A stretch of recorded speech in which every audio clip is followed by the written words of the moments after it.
with us in the studio is a strategy consultant and public affairs analyst, Dikpo Oyewole. Thank you very much, Dikpo, for joining us. Good morning. All right, so looking at constituency projects now, you've been around over the years and you've seen these things happen. You've heard of the constituency project and all. Yes. How would you rate it? Have you seen anything being done with the money given?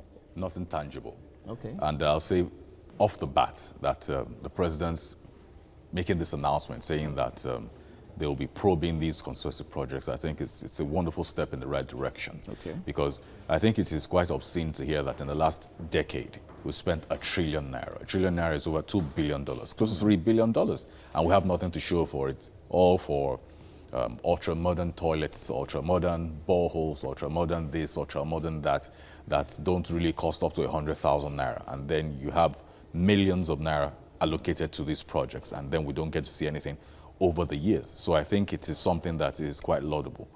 Okay, you're saying it's not... are you saying it does not affect the people? Because we know that the legislature is actually supposed to have constituency projects. Are they supposed to do anything for the constituency? Are they not supposed to just represent the constituency at the federal level?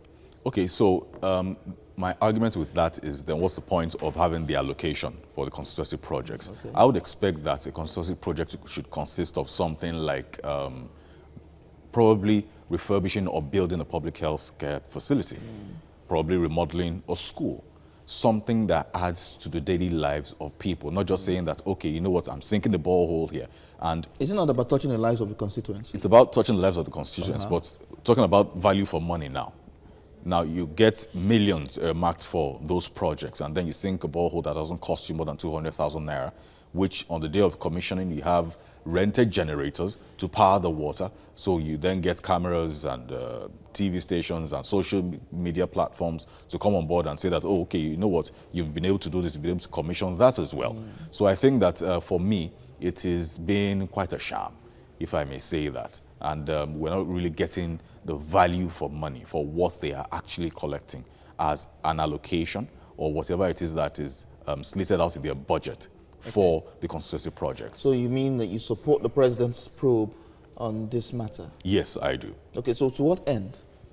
So that's the question that I have also been asking, that I hope that it's not just one of those politically charged statements that we get to hear time and time again, because the question is, are we going to see anyone being prosecuted? Okay. Are we going to recover any money? So these are questions that we should be asking. Now, I also have a little challenge with the whole special courts thing, because looking at it from a human resource management perspective, that means that so the question is, are we going to be reassigning certain judges that exist right now, or we're going to be minting new judges? Okay. Because we also have to look at cost implication. Now, if we're going to mint new judges, they're going to have new staff. So new allocations. New allocations. So that's another line item in the budget. And we're saying we want to cut down the cost of doing things. And for example, if you're looking to recover money from these folks who have so far not been able to deliver on constituency projects, when we then tell the government to account for these monies recovered, they then tell us, oh, okay, you know what, 40% of the monies went into the special courts, having to pay judges, having to pay staff, having to have these hearings. So I think that that's where I have a little bit of challenge reconciling what the president's trying to do with how they're choosing to go about it. But I think off the bat, like I said, it's a step in the right direction, because so far they've acted with such impunity, if I may say so, and it's usually shrouded in such secrecy when we say, okay, you know what, declare what you've been doing with these monies, and you've not been able to really account for it. All right. Dikpo, thank you very much for talking to us on this. Now, the essence of constituency projects was to bring the government closer to the people so that they can feel the impact. But according to reports, even the president is kicking that over 10 years, 1 trillion naira spent on constituency projects, and people can't feel the impact. Now, the House of Reps and even some senators are also saying that that statement was erroneous, that the president should look the way of the ministers who are supposed to be implementing or are saddled with the responsibility of implementing this project. What do you make of all of these things happening?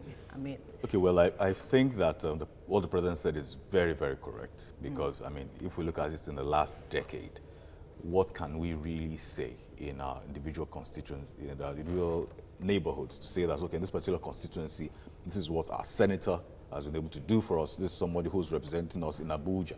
This is the value they've been able to add to our lives. So I think that that statement is very accurate, and I think that the folks involved, I mean the senators and the members of the House of Representatives, should look inward to say that is there any merit to this statement and not just get all defensive about it, because we're talking about ₦1 trillion, over $2 billion, close to $3 billion. But we're not getting any value. We've not gotten so much value from it. Let me say we've not gotten any value because. But now they are pointing in the direction of the minister, saying they are the ones saddled with the responsibility of implementing this project.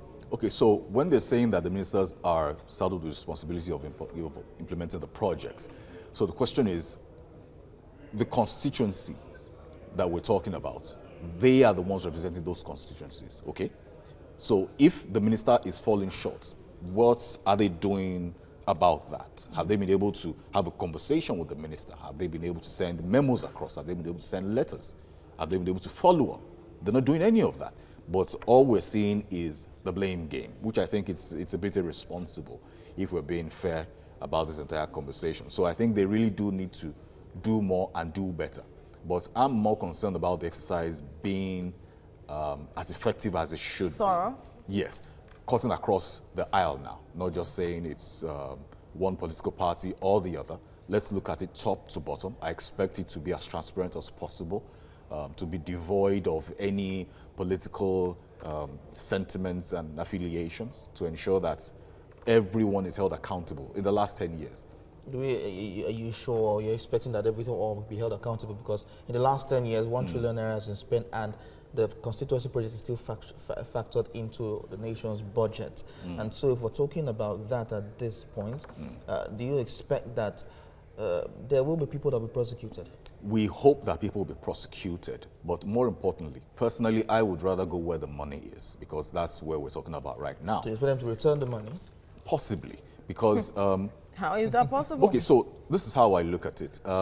You may say that it's not possible to return the money, but the question is, if you got 50 million naira this year to execute a constituency project and we've been able to audit your accounts, and we saw that what you've been able to spend is 2 million naira, so where's the rest?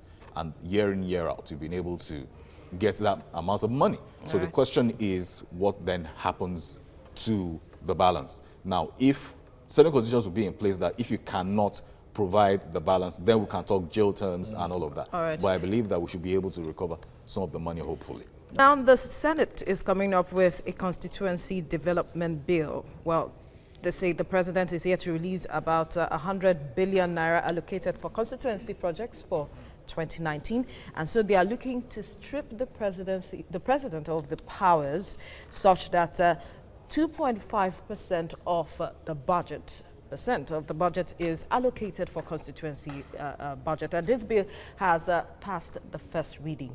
I wonder if this is the way to go that will ensure that constituency projects are impactful and we see results. I think that it will be the other way around, because why do you think that you should strip the president of that responsibility? Because now you're trying to act with no sense of oversight at all. And like this conversation we're having right now, the challenges we've been having with constituency projects is the fact that they haven't been as impactful as they're expected to be.